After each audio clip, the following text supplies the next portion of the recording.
जात आहेत। म्हणजे सहकारी कृष्णा सोनारवाडकर आपल्याला याविषयी अधिक माहिती देत आहेत। कृष्णा,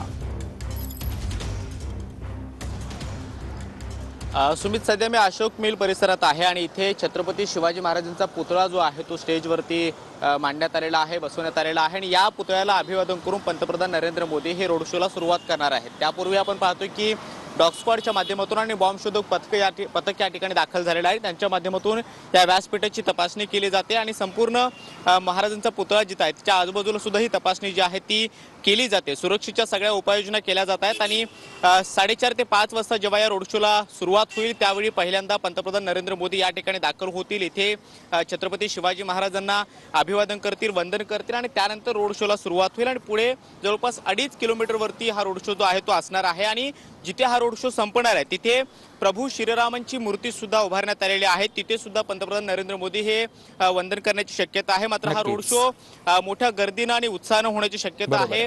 त्यासाठी दोन्ही बाजूला बॅरिकेडिंग जे आहे रस्त्याच्या दोन्ही बाजूला करण्यात आलेलं आहे आणि पोलिसांचा सुद्धा बंदोबस्त पाहायला मिळतोय। मात्र त्यापूर्वी आपण पाहतोय की डॉग स्क्वॉडचं पथक आणि बॉम्ब शोधक पथक सुद्धा या ठिकाणी दाखल झालेले आहे। त्यांच्या माध्यमातून संपूर्ण व्यासपीठावरती ही तपासणी जी आहे ती केली जाते आहे आणि या मूर्तीजवळच येऊन पंतप्रधान नरेंद्र मोदी पहिल्यांदा अभिवादन करून रोड शोला आपल्या सुरुवात करणार आहेत। नक्कीच धन्यवाद तुम्ही दिलेल्या सविस्तर माहितीसाठी।